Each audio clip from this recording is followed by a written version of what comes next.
오늘 함께 나눌 말씀은 다니엘 6장 16절부터 28절까지 말씀입니다. 다니엘 6장 16절에서 28절까지 말씀 우리 같이 읽겠습니다. 이에 왕이 명령하매 다니엘을 끌어다가 사자굴에 던져 넣는지라. 왕이 다니엘에게 이르되 내가 항상 섬기는 너의 하나님이 너를 구원하시리라 하니라. 이에 돌을 굴려다가 굴 어기를 막음에 왕이 그의 도장과 귀족들의 도장으로 봉하였으니 이는 다니엘에 대한 조치를 고치지 못하게 하려 함이었더라. 왕이 궁에 돌아가서는 밤이 새도록 금식하고 그 앞에 오락을 그치고 잠자기를 마다하니라.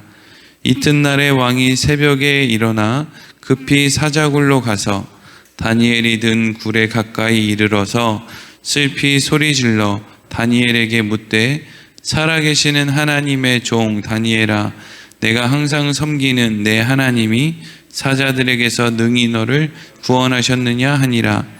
다니엘이 왕에게 아뢰되 왕이여 원하건대 왕은 만수무강하옵소서. 나의 하나님이 이미 그의 천사를 보내어 사자들의 입을 봉하셨으므로 사자들이 나를 상해하지 못하였사오니 이는 나의 무죄함이 그 앞에 명백함이오며 또 왕이요 나는 왕에게도 해를 끼치지 아니하였나이다 하니라. 왕이 심히 기뻐서 명하여 다니엘을 굴에서 올리라 하매 그들이 다니엘을 굴에서 올린즉 그의 몸이 조금도 상하지 아니하였으니 이는 그가 자기의 하나님을 믿음이었더라. 왕이 말하여 다니엘을 참소한 사람들을 끌어오게 하고 그들을 그들의 처자들과 함께 사자굴에 던져넣게 하였더니 그들이 굴 바닥에 닿기도 전에 사자들이 곧 그들을 움켜서 그 뼈까지도 부서뜨렸더라. 이에 다리오 왕이 온 땅에 있는 모든 백성과 나라들과 언어가 다른 모든 사람들에게 조서를 내려 이르되 원하건대 너희에게 큰 평강이 있을지어다. 내가 이제 조서를 내리노라. 내 나라 관할 아래에 있는 사람들은 다 다니엘의 하나님 앞에서 떨며 두려워할지니 그는 살아계시는 하나님이시요 영원히 변하지 않으실 이시며 그의 나라는 멸망하지 아니할 것이요 그의 권세는 무궁할 것이며 그는 구원도 하시며 건져내기도 하시며 하늘에서든지 땅에서든지 이적과 기사를 행하시는 이로써 다니엘을 구원하여 사자의 입에서 벗어나게 하셨음이라 하였더라. 이 다니엘이 다리오 왕의 시대와 바사 사람 고레스 왕의 시대에 형통하였더라. 아멘. 오늘은 그가 자기의 하나님을 믿음이었더라 하는 제목으로 말씀을 나누도록 하겠습니다. 다니엘이 왕의 그 명령이 쓰여져 있는 조서를 보고도 페르시아의 왕에게 비는 것이 아니라 오직 예루살렘으로 향해 열린 창을 열어놓고 하루에 3번씩 기도를 했습니다. 30일만 참으면 되는 것이고 그리고 창문만 안 열어도 되는 것인데 다니엘은 그 일을 이제 마다하지 않고 하루에 3번씩 예루살렘으로 향한 창을 열어놓고 기도를 했습니다. 우리가 오늘 조금 생각해 볼 것 가운데 하나는 그렇게 다니엘이 하루에 3번씩 창을 열어놓고 예루살렘을 향해 기도를 할 때 그리고 왕에게 이제 불려가서 너가 정말 이렇게 했어? 라고 이렇게 취조를 받을 때 그런 여러 가지 상황 속에서 다니엘의 마음이 겁이 나지 않았는가 하는 것입니다. 여러분은 어떻게 생각하세요? 다니엘은 다니엘이니까 난 죽으면 죽는 거지 뭐 이러고 그냥 불 속으로 뛰어드는 불나방처럼 아무렇지도 않게 그냥 불 속으로 뛰어들었겠습니까? 아니면 다니엘도 내심 마음 한켠으로는 겁이 났겠습니까? 겁이 났겠죠. 손톱 깎다가 바짝만 깎아도 얼마나 손이 쓰라립니까? 그 일제시대 때 신사참배를 했잖아요.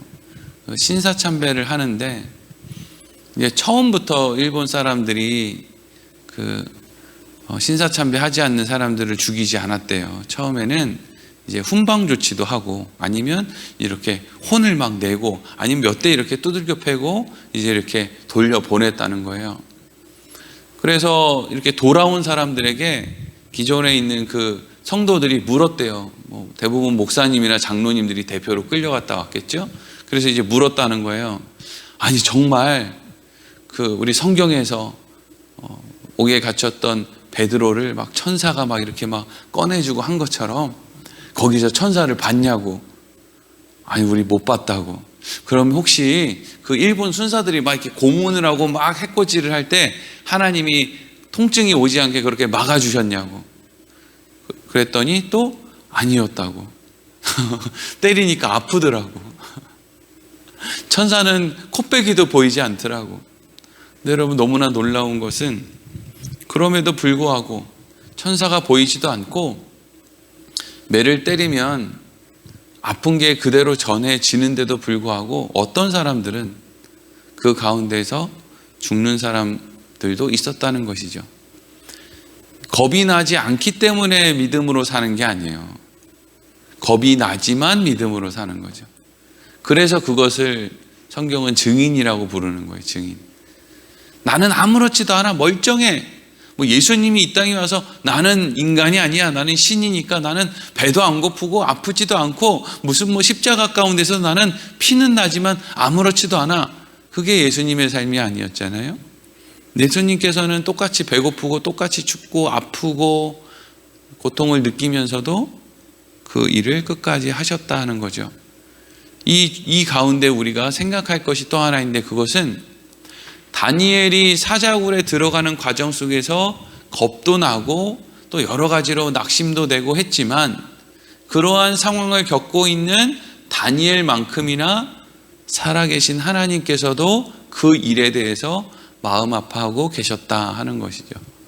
우리가 하나님의 자녀라고 이야기를 하고 하나님을 우리의 아버지라고 부르는 그러한 신앙생활을 하고 있으면서도 내 인생에 찾아오는 어려움을 통해서 하나님이 얼마나 마음 아프실까라고 하는, 하나님이 내 인생에 허락해 주시는 어떤 일들을 통해서 하나님 자신도 지금 마음 아파하고 계실 것이야.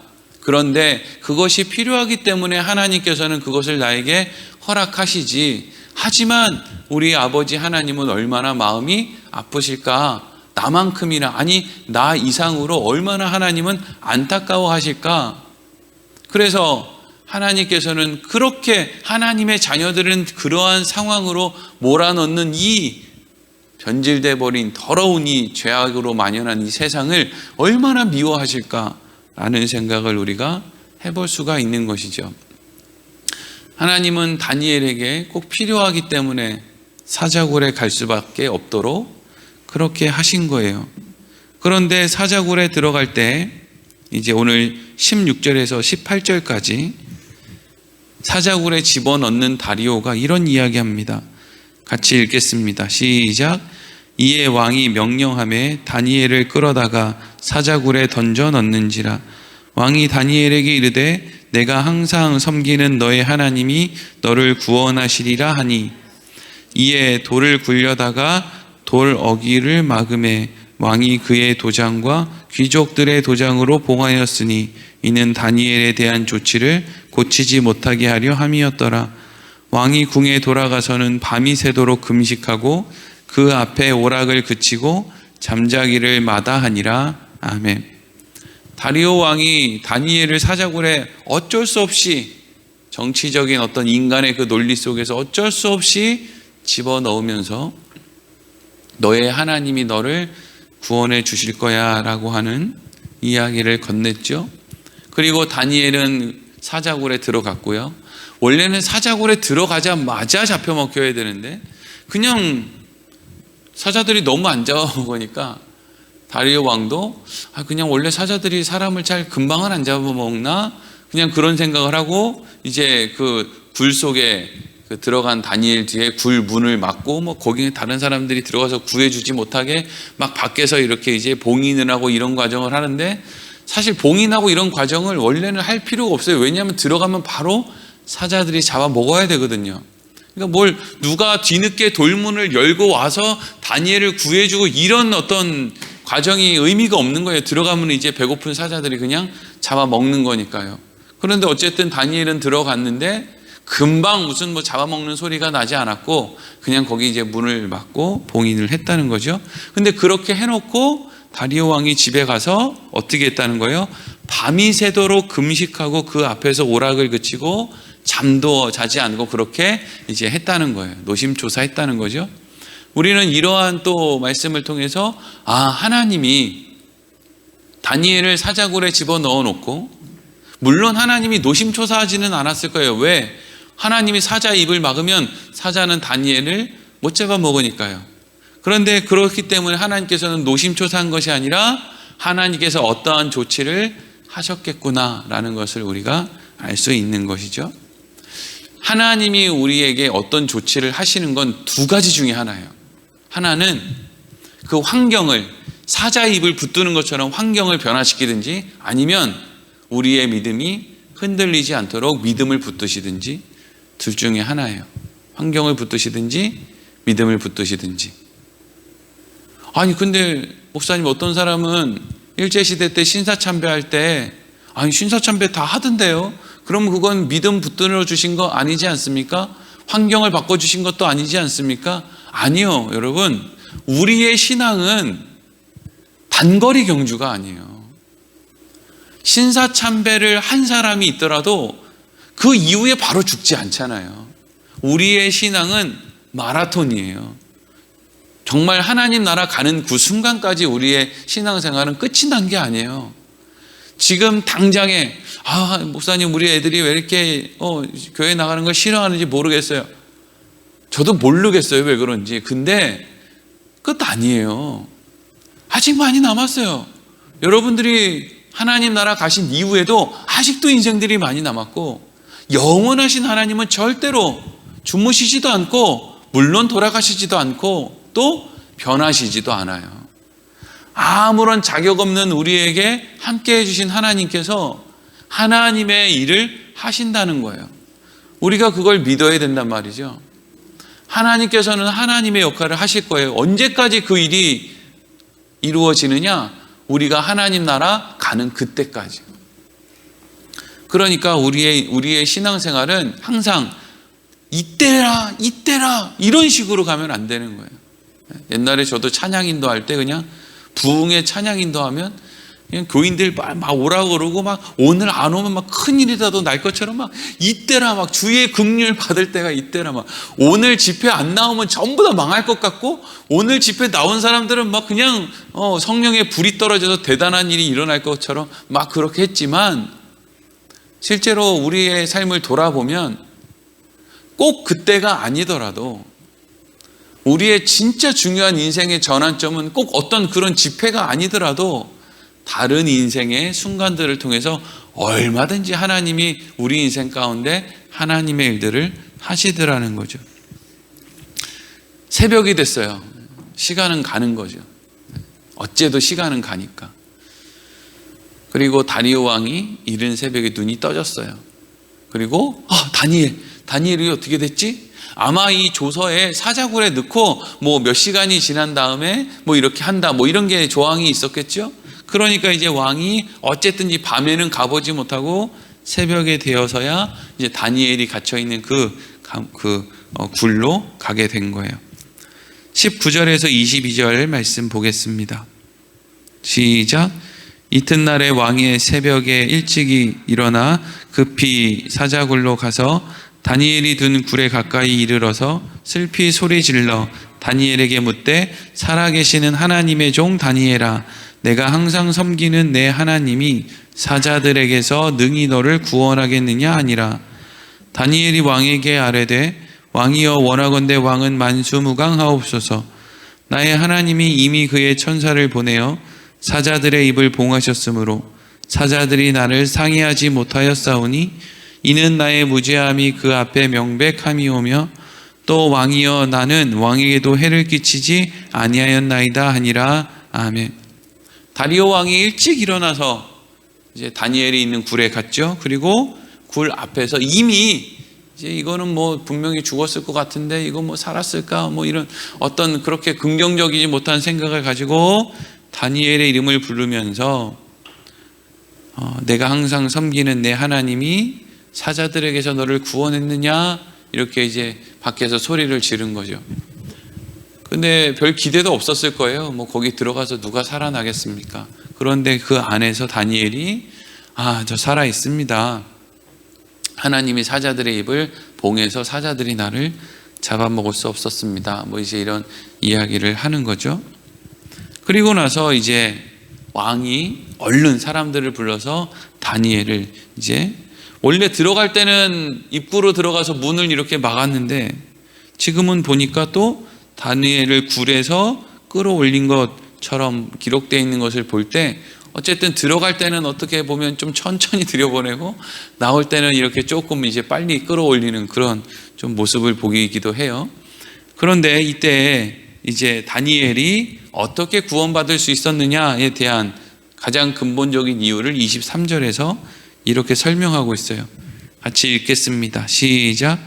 왕이 심히 기뻐서 명하여 다니엘을 굴에서 올리라 하매 그들이 다니엘을 굴에서 올린즉 그의 몸이 조금도 상하지 아니하였으니 이는 그가 자기의 하나님을 믿음이었더라. 아멘.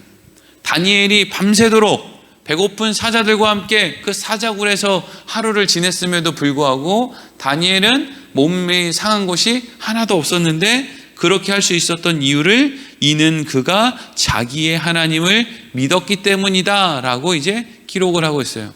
여러분, 우리가 성경을 이제 누누이 우리가 이제 함께 말씀을 나눌 때마다 우리가 듣지만 이런 부분을 이제 우리가 대할 때 그러니까 다니엘은 하나님을 믿어줬기 때문에 다니엘이 사자로부터 이제 안전할 수 있었구나.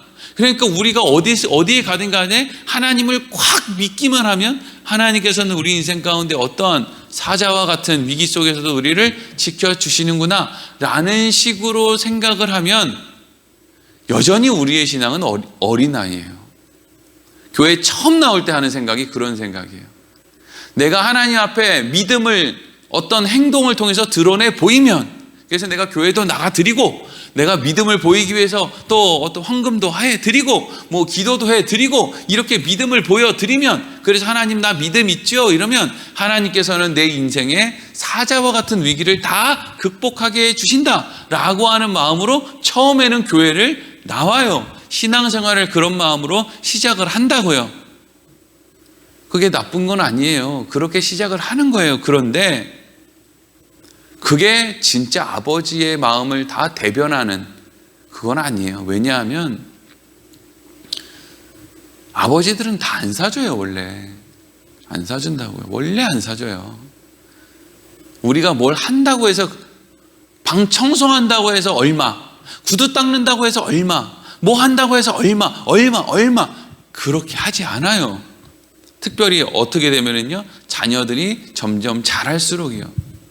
아니 뭐 한 4살 5살짜리 애들이 아빠 구두 닦아 놓으면 기쁘니까 아이고 과자 사 먹어라 할 수도 있지요. 그런데 30살 막 40살 뭐 이렇게 된 사람들이 집에서 아무것도 안 하고 아버지 구두 닦아 놨습니다 이러면 안 되는 거잖아요. 그거 아무것도 아니라고요. 이런 말씀을 대할 때 우리는 무엇을 봐야 되냐 하면, 누가 그럼 다니엘에게 믿음을 주었나 이걸 생각해 볼 수 있어야 돼요. 다니엘이 10대에 바벨론의 포로로 끌려갔을 때 그날 누가 다니엘의 마음에 뜻을 정하게 했나, 이걸 먼저 생각을 해야 된다니까요. 다니엘은 뜻을 정해서 정말 훌륭하지 않아? 우리도 뜻을 정해야 되겠어. 그럼 하나님이 복 주실 거야. 이건 아직도 우리의 수준을 몰라도 너무 모르는 거예요. 내가 나를 너무 모르는 거라니까요. 이 땅에 예수가 왜 와야 됐는지를 아직도 모르는 사람인 거예요. 우리는 너무 자격이 없고 아무것도 할 수 있는 것이 없어서 심지어는 하나님의 아들이 이 땅에 와서 죽어야만 하는 그런 존재예요. 정말 구제불능이죠. 그런데 이런 구제불능들이 어떻게 뜻을 정합니까? 뜻을 정할 수 있겠죠. 욕심으로. 그런데 어떻게 욕심이 배제된 거룩한 마음의 뜻을 우리가 정할 수 있으며, 또 그런 뜻을 정한다고 해도 어떻게 이런 사자굴과 같은 위기 가운데서도 정말 중요한 것은 환경 속에서 그 믿음을 지켜낼 수 있었느냐 말이에요. 그것은 그 뜻을 정하게 한, 그러한 믿음을 먼저 허락하신 하나님이 다니엘의 인생을 붙잡고 있었기 때문에 다니엘이 지금 이렇게 사자굴이라고 하는 위기 가운데서도 믿음을 저버리지 않고, 또 애초에 그러한 믿음을 허락하신 하나님이셨기 때문에 다니엘을 사자들로부터 구해 주실 수 있었다 하는 것을 우리가 알아야 된다는 것이죠. 여러분들이 뭘 잘하면 하나님이 앞으로 복 주시고, 뭘 잘 못하면 하나님이 벌 주시고, 이러한 관계는 이미 끝이 났어요. 이미 하나님은 여러분의 아버지고 여러분은 하나님의 자녀들이기 때문에 하나님께서는 이제 여러분의 인생 가운데 복을 주시는 거예요. 그냥 계속 끊임없이요. 물론 우리가 하나님 앞에 범죄하고 잘못하고 쓰러지고 넘어지면 하나님이 우리를 가르치실 거예요. 왜? 우린 사생자가 아니거든요. 하지만 그 모든 것은 다 우리에게 복이라는 거예요. 우리에게 이미 믿음을 허락하신 그분이 우리에게 끊임없이 허락하시는 복이라는 거죠. 근데 이제 24절을 보면 다니엘을 그러한 상황으로 몰고 갔던 사람들이 어떻게 됐다고 기록되어 있습니까? 같이 읽겠습니다. 시작. 왕이 말하여 다니엘을 참소한 사람들을 끌어오게 하고 그들을 그들의 처자들과 함께 사자굴에 던져놓게 하였더니 그들이 굴 바닥에 닿기도 전에 사자들이 곧 그들을 움켜서 그 뼈까지도 부서뜨렸더라. 아멘. 다니엘은 참 희한한 게 다리오 왕에게 왕이시여, 지금 당신들 이 짓이 지금 나 죽이려고 하는 거, 왕에게 손해가 되는 거, 저 사람들이 그렇게 계략을 짜서 나를 이렇게 하고 왕에게 손해를 끼치고 그렇게 하려는 걸 정말 모르십니까? 난 억울합니다 막 이러면서 아주 그냥 난리 소리를 지를 법도 한데, 아니면 무슨 드라마의 한 장면처럼 자기를 그렇게 사자굴에 넣으려고 하는 사람들의 뒷조사를 해가지고, 야, 너 말이야, 나 이거 터트리면, 나 이거 사자굴에 넣으면 나도 너 허물을 왕한테 얘기해서 우리 같이 죽는 거야. 그러니까 같이 영원히 묻어가든지 아니면은 같이 죽든지 해. 이런 이제 이렇게 영화에 나오듯이 그런 거 왜 못하겠어요, 이 지혜로운 사람이. 근데 놀라운 것은 다니엘이 사자굴에 들어가는데 아무 말 하지 않는다는 거예요. 정말 놀라운 일이에요. 이게 정말 생각하면 생각할수록 사자들의 입을 막으신 하나님의 그 기적이, 그게 기적이 아니라 사실 다니엘의 입을 막으신 하나님이 더 기적이에요. 우리는 밟으면 꿈틀대고 찍 소리를 내잖아요. 하나님, 저 진짜 더러워서 못 해먹겠습니다. 저 사람이랑 좀 안 만나게 해주세요. 나 이런 환경 좀 안 만나게 해주세요. 우리는 얼마든지 우리 사자 입 막는 게 기적이 아니라 우리 입을 막는 게 기적인데, 다니엘은 아무 말 하지 않아요. 이거 내가 말한다고 이게 돼야 되니까 되는 거겠지 이러고 그냥 사자굴에 들어갔다 나왔는데, 그냥 다리오 왕이, 잘 생각해 보세요. 지금 다니엘을 죽이려고 했던 사람들이 누구였냐면요, 다니엘이 이제 120명의 고관이 페르시아를 다스리고, 그리고 그 위에 3명의 총리가 있었는데, 그 3명의 총리 가운데 다니엘이 으뜸이 되고 나머지 2 총리는 다니엘 아래로 내려가려는 상황에서 지금 이런 계략이 일어난 거거든요. 그러니까 지금 이 상황 속에서 앞장서서 죽임을 당한, 다리오 왕으로부터 죽임을 당한 사람은 나머지 2 총리예요. 그러니까 지금 다니엘은 이 일을 통해서 무엇이 되느냐, 왕 그리고 총리 한 사람 다니엘, 그리고 그 이후에 이제 고관들 이렇게 이제 이어지는 거예요. 다니엘을 미워하고 했던 많은 고관들이 이때 다 사자굴에 들어가서 죽게 되어지는 것이죠. 그러니까 지금 이 일은 하나님이 다니엘을 어떤 그 신하들 중에서 으뜸이 되게 만들려고 하는 다니엘 개인을 위한 하나님의 어떤 역할이 아니고, 지금 이러한 일들은 이제 얼마 시간 지나지 않으면 바벨론에 끌려온, 남유다에서 예루살렘에서 끌려온 포로들이 이제는 고국으로 돌아가야 될 때가 되었기 때문에 하나님께서 그 일을 막는 사람들을 제거해 주시는, 그러니까 그 더 큰 일을 위해서 하나님의 그 그림과 계획을 위해서 지금 다니엘을 통해서 하나님이 이런 사자굴이 들어가는 일을 하신 것이지, 단순히 다니엘 너 말이야, 너 진짜 믿음 얼마나 큰지 내가 시험해 보겠어, 이런 목적으로 하나님이 하신 것이 아니다 하는 거예요. 하나님의 관심은요, 베드로, 바울, 다니엘, 이런, 다윗, 이렇게 이제 막 우리가 잘 아는 그런 소위 믿음의 영웅과 같은 사람들이 하나님의 관심이 아니고요. 하나님의 관심은요, 그냥 백성이에요. 하나님의 백성이에요. 그래서 다니엘을 통해서 지금, 다니엘을 고생스럽게 하는 일들을 통해서 지금 누구를 지금, 바른 길로 인도하시려는 거예요? 하나님의 백성. 포로로 살아가는 예루살렘에서 끌려온 그 사람들, 이제 돌아갈 때가 된 그 사람들을 위해서 지금 다니엘을 통해서 이러한 일들을 지금 하고 있단 말이죠. 그리고 마지막으로 25절에서 28절 읽겠습니다. 시작. 이에 다리오 왕이 온 땅에 있는 모든 백성과 나라들과 언어가 다른 모든 사람들에게 조서를 내려 이르되, 원하건대 너희에게 큰 평강이 있을지어다. 내가 이제 조서를 내리노라. 내 나라 관할 아래에 있는 사람들은 다 다니엘의 하나님 앞에서 떨며 두려워할지니 그는 살아계시는 하나님이시요 영원히 변하지 않으실 이시며 그의 나라는 멸망하지도 아니할 것이요 그의 권세는 무궁할 것이며 그는 구원도 하시며 건져내기도 하시며 하늘에서든지 땅에서든지 이적과 기사를 행하시는 이로써 다니엘을 구원하여 사자의 입에서 벗어나게 하셨음이라 하였더라. 이 다니엘이 다리오 왕의 시대와 바사 사람 고레스 왕의 시대에 형통하였더라. 아멘. 그래서 결국에는 결론이 어떻게 되는 거예요? 하나님은 이 세상 어떤 곳에서도 그 어떤 인간이 하나님을 찬양하지 않아도 하나님은 얼마든지 하나님 스스로 많은 사람들에게 찬양을 받도록 만들어내실 수 있는, 심지어 바벨론의 왕으로부터도, 페르시아의 왕으로부터도, 아니 심지어 길에 다니는 굴러다니는 돌들로부터도 하나님은 얼마든지 찬양받으실 수 있는 분이시다 하는 거예요. 그러니까 우리가 제일 어리석은 것은 하나님, 제가 하나님을 예배해 드릴 테니까 얼마 주실래요? 라는 식으로 하는 것처럼 어리석은 신앙생활이 없다 하는 것이고요. 그리고 지금 하나님께서는 이러한 모든 일들을 통해서 사람들이, 특별히 높은 그 사람들이 하나님을 찬양하도록 만드는 일을 통해서 지금 누가 돌아오는 길을 닫고 계시느냐?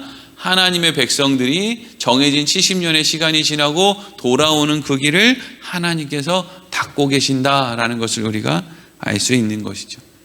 그리고 오늘 말씀이 어떻게 끝나요? 다니엘이 형통했다 돼 있죠. 여기서 형통했다라는 것은 무슨 고민이 없는 상태, 죽을 때까지 다니엘은 몸살도 안 걸리고 무슨 기억력도 가물가물하지 않고 관절염도 없고 이런 형통을 얘기하는 것이 아니고요. 성경이 이야기하는 형통은 그가 죽는 그 순간까지 하나님께서 그 안에 있는 믿음이 절대 흔들리거나 변하거나 하지 않도록 하나님이 그 믿음을 붙들어 주셨다. 이게요, 형통이에요. 하나님이 요셉에게 허락해 주신 형통은 보디발 장군의 집에서도 어쨌든지 믿음을 지킬 수 있었다. 보디발 장군의 아내가 유혹을 할 때도 얼마든지 그의 믿음을 지킬 수 있었다. 이게 형통이에요, 형통. 다른 건 형통이 아니에요. 돈 많이 버는 거, 건강한 거, 이게 형통이 아니에요. 왜? 시간 지나면 그거 다 아무것도 아니거든요. 영원한 거 딱 하나밖에 없어요. 하나님을 믿는 믿음, 요거 하나 갖고 가는 거거든요. 그래서 이거 하나 유지하는 게 하나님이 주시는 형통이에요. 다니엘의 평생에 하나님이 형통하게 했다. 하나님이 다니엘의 평생에 그 믿음이 흔들리지 않게 하셨구나. 그러면 생각해 보세요. 지금 여러분들도 형통한 거예요? 안 형통한 거예요? 지금 형통한 거예요. 나 지금 젊으니까 앞으로 어떻게 될지 몰라. 그거 그렇게 얘기할 수 있죠. 근데 지금 여기 안 젊잖아요. 여기 누가 젊습니까? 제가 제일 젊죠. 안 젊은 게 좋잖아요. 그러니까 젊은 게 좋은 게 아니라 지금 그 나이게 되었는데 아직도 나는 믿음이 흔들리지 않고 이 믿음 난 간직하고 있어 라고 하는 거. 지금까지 하나님이 나에게 믿음을 지킬 수 있게 하셨다는 건 지금 태어나서 지금까지 나는 형통하게 산 거야 라는 고백을 할 수 있는 거죠. 얼마나 귀하고 감사한 일인지 몰라요. 우리가 이러한 말씀 생각하며 오늘도 또 기쁨으로 감사함으로 살기를 소망합니다. 기도하겠습니다.